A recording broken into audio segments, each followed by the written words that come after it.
Muy buenos días, muy buenas tardes o muy buenas noches a todos vosotros, los interesados en estos programas de los misterios de Garpania. Hoy vamos a estudiar un tema muy importante o vamos a introducirnos para poder meditar, para poder obtener algunas conclusiones que pueden ser bastante interesantes para cada uno de nosotros.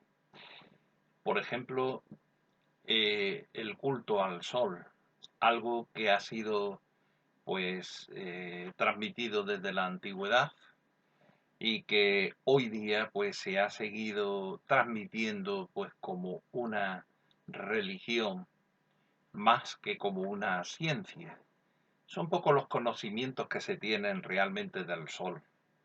Tendríamos que adentrarnos en las civilizaciones egipcias para poder nosotros encontrar algunos vestigios importantes, interesantes sobre el culto al Sol.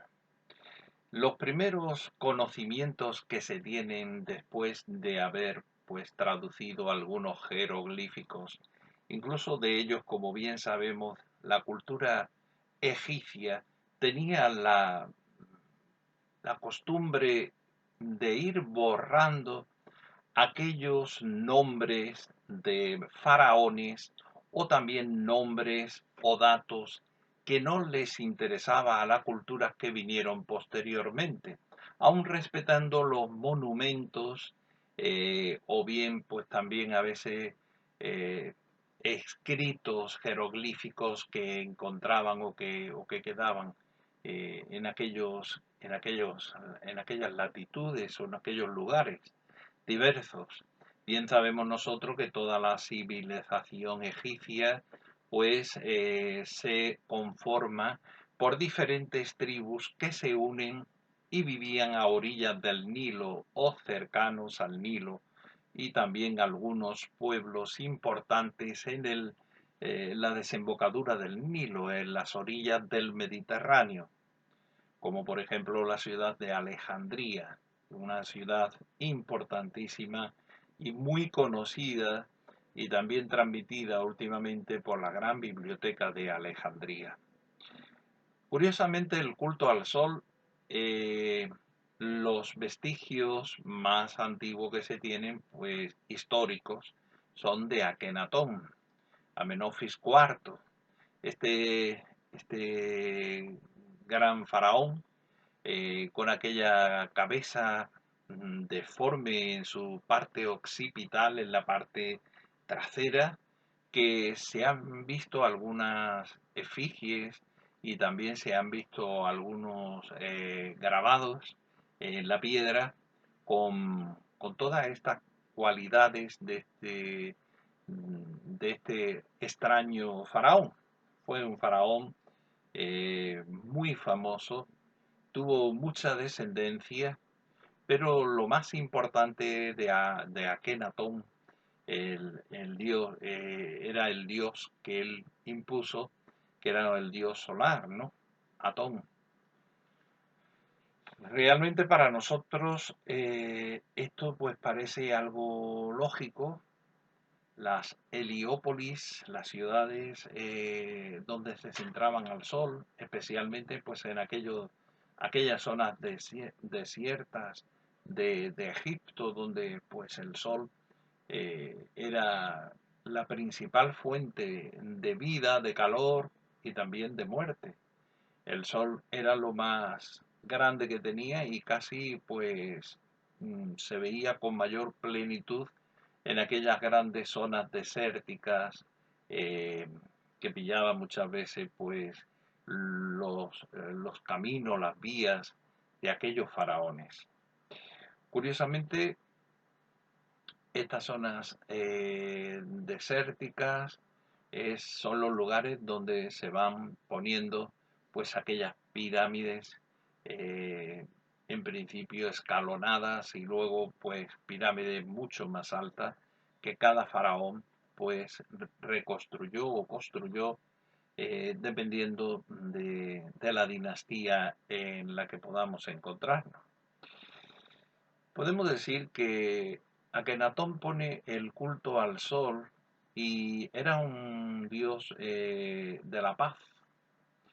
Eh, Él pues hace alusión a esa paz espiritual y también paz física cuando los propios hititas pues atacan a Siria, como bien sabemos que era prácticamente pues el lugar donde tenían el granero de trigo los egipcios, de donde se alimentaban. Y no actúa, no contraataca, no ayuda pues aquellos sirios cuando son atacados por los hititas. Algunos historiadores egiptólogos dicen que posiblemente Akenatón fuera familia o procediera de los hititas. Pero la tesis más importante y también con documentación de Flavio Josefo, el historiador romano, que deja datos sobre ello, es que el propio Akenatón, pues lo que hace es hacer uso de aquellas enseñanzas de paz. Él decía que el dios era el sol, que él era el único mediador, el único pontífice, el único puente entre aquel dios solar y toda la demás humanidad. Él era también, en algunos momentos se identificaba con el sol. Venía a traer un mensaje de paz al mundo y también de unidad. Curiosamente, algunos egiptólogos eh, ponen el tiempo de Moisés posiblemente en la muerte de Akenatón y la, y la siguiente dinastía o el siguiente faraón que fue Tutankamón.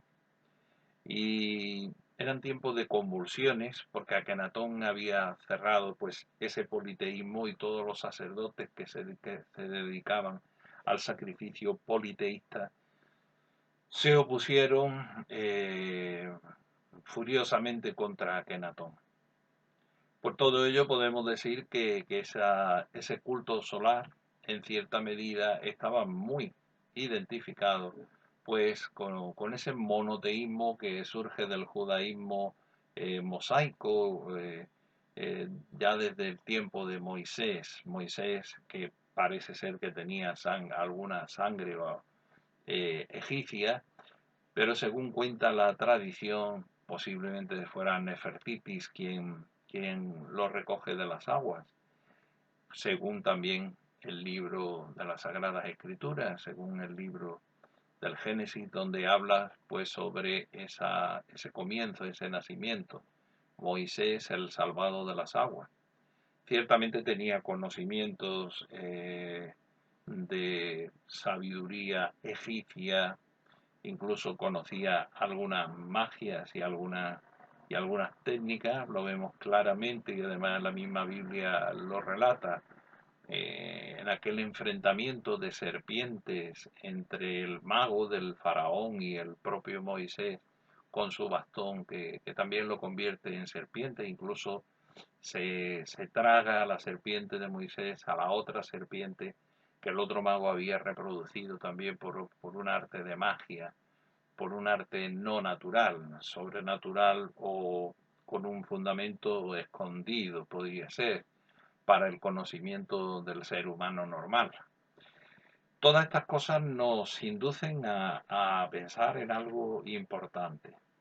Ellos creían que habían observado que por el día estaba el sol que le daba luz y le daba calor. Y por la noche pues no había esa luz y ese calor. Solamente lo encuentran la luz y el calor en el fuego. Por eso en esa concepción de este dios solar, pues creen que el sol está compuesto de fuego, porque da luz y da calor. Y el fuego pues se convierte en algo también santo, en algo eh, perteneciente al dios. Akenatón fue la primera persona en la historia que transmitió la idea a la humanidad de que el sol pues estaba compuesto de fuego, y que el fuego era algo sagrado. Esto en algunos otros lugares del mundo también, más tarde sería en Persia, con Mazda, el dios Mazda, y también pues todo lo que sería Zoroastro y sus seguidores, adoradores también del fuego, y en todos los templos pues ha seguido ese fuego como algo sagrado, e incluso en la actualidad vemos que todos los templos manejan fuegos, sean de la religión que sea. Tienen siempre la llama de fuego, tanto en el judaísmo, tanto los islamistas, tanto como los cristianos, ortodoxos y muchas religiones que proceden de la antigüedad. Las que proceden de la antigüedad, pues todas tienen esa adoración al fuego. El fuego es algo importantísimo para estas culturas. Pero curiosamente, en esas culturas que eran heliocentristas y adoradores del sol, eh, transmiten, aunque en la ciencia actual saben que el sol no es fuego ni es calor, sino que es una transformación de helio en hidrógeno, y son unas explosiones atómicas, pues siguen diciendo y siguen enseñando en los colegios a los niños y en los institutos que el sol es una enorme bola de fuego y calor. Todos hemos comprobado como el calor y las altísimas temperaturas, incluso que pone en algunas atlas astronómicas, pues está por ver, puesto que como vemos el calor pues se diluye por el espacio, y es en el planeta Tierra donde el calor adquiere pues esa significación, y concretamente pues a orilla del mar o en las zonas de nivel cero, más cercano al cero. Sabemos que alejándonos del nivel del mar cero, que sería la orilla del mar, pues el Sol se comporta de diferente manera. Cuando nos acercamos al Sol, subiendo a una colina altísima, pues nos damos cuenta que el calor desciende, con lo cual no tiene mucha razón de ser. Según la física, si uno se acerca a un foco de calor, pues debería de tener más calor. Y si se aparta del foco de calor, pues tendría más frío. Si se cumple, por ejemplo, en las profundidades marinas, sabemos que el mar, pues cuando nos alejamos de las costas, pues se enfría terriblemente. Y también incluso si vamos profundamente al mar, pues también encontraremos frío. Y si subimos en un avión a una gran altitud, pues estaremos a 50 o 60 bajo cero centígrados. Es decir, que llegará a haber un frío espantoso, de tal modo que una persona pues a gran altura moriría de frío y también de falta de oxígeno, como ha ocurrido pues en los alpinistas y escaladores, como bien sabemos. Con todo esto, ¿qué es lo que meditamos? ¿Qué es lo que reflexionamos? Pues sabemos que el sol produce calor cuando vamos a la playa. Si nos ponemos al sol tenemos calor, si nos ponemos a la sombra tenemos frío. Pero curiosamente ese calor o ese frío del mar solamente se da en ese lugar. Si subimos ya a una alta colina o una montaña altísima, pues se pierde esa relación. Y también ocurre, pues por supuesto, en las grandes profundidades marinas. ¿Por qué? Pues ese es un gran misterio. Pero en la antigüedad no lo conocían. Se quieren aplicar ahora científicamente unas leyes a la atmósfera, a la presión atmosférica, a los cinturones banales, a la efecto invernadero de la atmósfera, etcétera, etcétera. Pero lo que sí observamos es que dentro de la misma atmósfera y dentro del mismo cinturón banal y dentro de las mismas circunstancias, si uno se pone a 0 grados de nivel, hace más calor que si uno sube a una alta montaña a 8.000 metros de altura, donde siempre habrá nieve, donde siempre habrá frío y donde siempre quedará congelado, aunque esté usted 8 kilómetros más cercano al Sol. Y si salen al espacio, según cuentan los astronautas, pues el frío también es inmenso. Por lo cual, ¿cómo se propaga ese calor por el espacio? ¿Cómo no se diluye por el espacio? ¿Cómo llega hasta la Tierra? ¿O no será la Tierra la que proporciona ese calor y se difumina precisamente por la superficie? Bueno, son misterios en los que hoy no vamos a adentrarnos, pero que sí nos hacen reflexionar. Lo más importante es ver que Akenatón pues pone ese monoteísmo, inventa ese monoteísmo de un solo Dios, que es origen de la vida de todo lo que hay y que es un Dios que transmite una enseñanza de paz. Y que este monoteísmo pues obviamente también lo retoman los judíos, Abraham incipientemente y luego más tarde pues Moisés, que es el que pone las normativas y establece pues el sistema de religión judaica propiamente dicho. Ocurre igual en el cristianismo, también es el propio Jesucristo quien lo inicia, pero es San Pablo quien pone todas las normas cristianas. Podríamos decir que Moisés y San Pablo pues cumplen la misma misión dentro de estas dos religiones diferentes, en cuanto a que son los que instituyen la normativa, el comportamiento y todas las leyes y normas que deben de cumplirse en orden moral y en orden de obediencia a ese Dios. Cuando los propios fundadores, como el propio Abraham o es el propio Jesucristo, sus enseñanzas son más espirituales, más profundas y de un modo más humana, más cercana hacia las personas. Esto es lo que podemos observar y también podríamos observar en otros muchos lugares. ¿Qué es lo que trae este sol para nosotros, esta enseñanza solar o heliocéntrica? Pues trae una cultura donde todas las culturas universales, desde los japoneses hasta los mayas, aztecas, egipcios, cultura en Australia, en África, en Europa, antigüedad, cultura celta, las culturas nórdicas, la religión o la práctica druida, todas ellas tienen al sol pues como algo importante. Sin embargo, el sol es algo dañino para la vida, para el ser humano.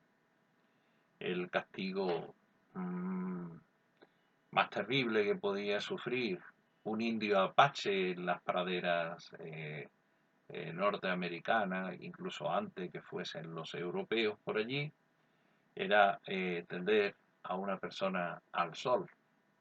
La crucifixión romana, poner a la persona en ese lugar frente al sol donde se secaban, donde se deshidrataban, donde moría de inanición, y si estaba cara al sol incluso quedaban ciegos y llenos de llagas.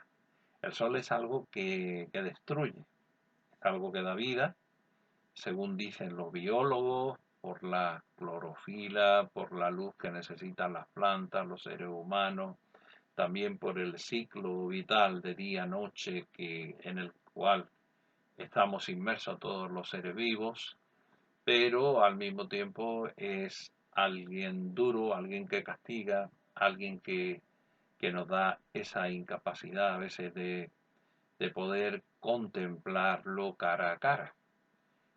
Curiosamente, en la cultura judía, pues los hebreos en la Biblia, pues no podían mentar el nombre ni mirar cara a cara a su Dios.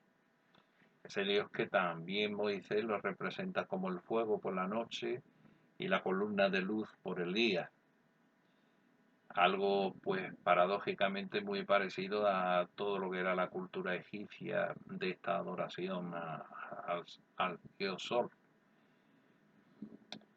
Todo esto nos hace pensar que hay unas adoraciones al sol que han seguido a lo largo de toda la historia, la misma constitución de muchas iglesias, catedrales, los expositores del Santísimo, la Sagrada Hostia, cuando la misa la ponen redonda, y ha habido pues una cultura donde se ha visto la fuerza vital, se ha visto el enfrentamiento del hombre contra ese Dios. Esto ocurrió pues en culturas como la minoica, por ejemplo, donde ponen a sus dioses o las culturas baalicas y de otras hititas y de otras regiones, sobre todo de Oriente Próximo y Mar Mediterráneo, donde consideran al defensor del sol, al toro, a la imagen del toro. El toro, el minotauro que aparece en la Grecia, que era pues uno de los más sabios, de los médicos más sabios que había, y según la mitología griega, y es uno de los símbolos importantísimos porque es el vencedor del sol.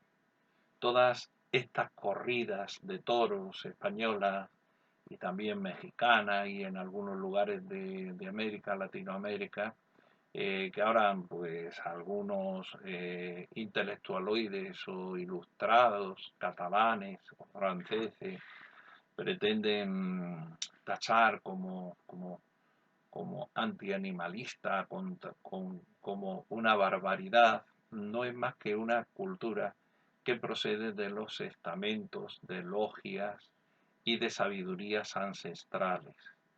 El poner la plaza de toros redonda es un símbolo solar, es un símbolo solar. La observación o el espectáculo del, de la corrida de toro, que es anterior a los circos romanos, porque es de culturas anteriores, no solo la minoica y otras muchas anteriores, viene como un rechazo, una superación, un enfrentamiento ante esa religión heliocéntrica, hacia esa religión solar. Ya sabemos nosotros que, especialmente los españoles, que cuando vas a la corrida de toro hay mucha importancia, incluso el precio de la entrada viene catalogado por el sol. Si estás al sol, te costará más barato y si estás a la sombra, te costará más caro. El espectáculo. Simplemente porque apartándote del sol podrás ver con más claridad, podrás ver con más nitidez, pues todo lo que es el vencimiento, el sacrificio, la lucha del, del de la fuerza de la tierra que la representa el toro, el tauro, esa fuerza terrestre, esa fuerza animal, esa fuerza intelectual humana contra el sol. El sol lo representa el torero. El torero se viste de luces con un traje que pretende tener oro y brillos para representar al sol que se afrenta contra la tierra. Es un enfrentamiento del sol contra la tierra, de la mitología antigua.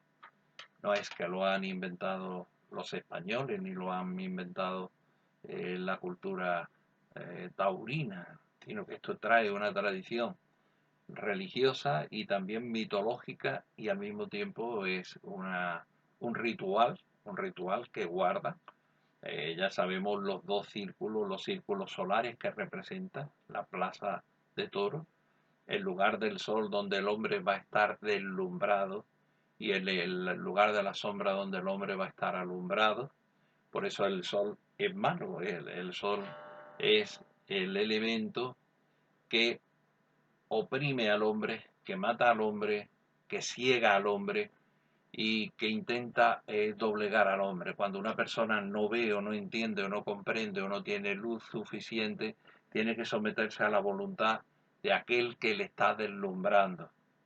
Y entonces tenemos que ser las personas no como el sol que deslumbra para que las personas deslumbrar es que hay más luz fuera que dentro, entonces tú cierras los ojos, cierra la mente, cierra el corazón, porque aquella luz, aquella fortaleza, aquel calor, aquella sabiduría, aquel conocimiento y aquella violencia, pues nos hace aterrorizarnos. Por eso todas las culturas seguidas por el mal, pues todas las culturas que han tenido reyes, faraones, taimados que han querido imponer han sido culturas solares. La cultura lunar, la luna es la luz que nos ilumina en la tiniebla de la noche para poder caminar, para poder ver. Y si nos quedamos dormidos, pues esa luna es como una madre, como una mujer que vela por nuestro sueño, por si viene un lobo o viene un animal a atacarnos, un oso por la noche, abrir los ojos y ver dónde está la presa, dónde está el enemigo, dónde está la rapaz que nos quiere atacar. Toda esta simbología, toda esta cultura, toda esta historia está metida ahí, en el ritual del sol.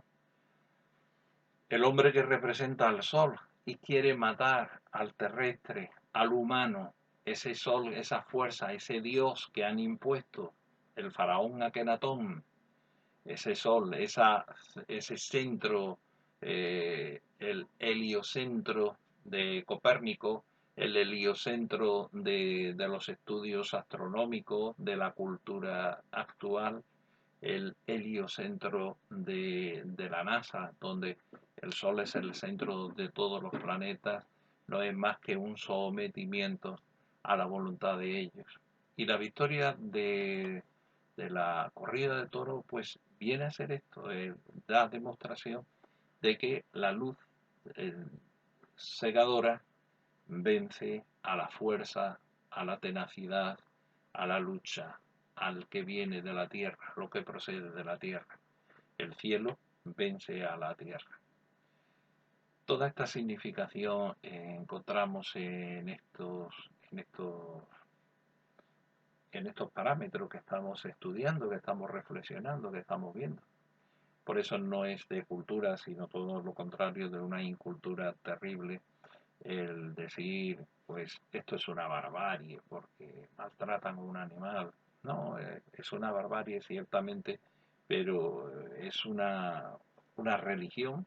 De hecho, la corrida de toros tiene un ritual. Y ese ritual que tiene, pues fundamentalmente viene dado por esa victoria, por esos pasos de que de la historia tal y como la contaban aquellas antiguas religiones, de que aparece el Pegaso, el caballo que clava, que pincha, que quita la fuerza a ese toro que representa los habitantes terrestres, las personas terrenales, quienes somos cada uno de nosotros, y ese Pegaso que ayuda a la fuerza de ese sol, de ese hombre con el traje de luces, de ese iluminado que viene a vencer, a matar, a doblegar la fuerza bruta. No por el conocimiento, sino por la trampa que es la que tiene y la que nos hace el sol. Por eso, queridos amigos, esto nos hace cambiar un poco, nos hace por lo menos meditar, plantearnos el significado de toda la cultura heliocéntrica en la que nos han educado en los colegios y en la que hemos estado, que se ha convertido en más que una cultura, una religión, diciéndonos que, bueno, que el Sol es el centro, que la Tierra es un planeta insignificante y que allí hay fuego y calor, y cuando sabemos que eso no es cierto. No es cierto, pues por pocas comprobaciones y poco que pensemos.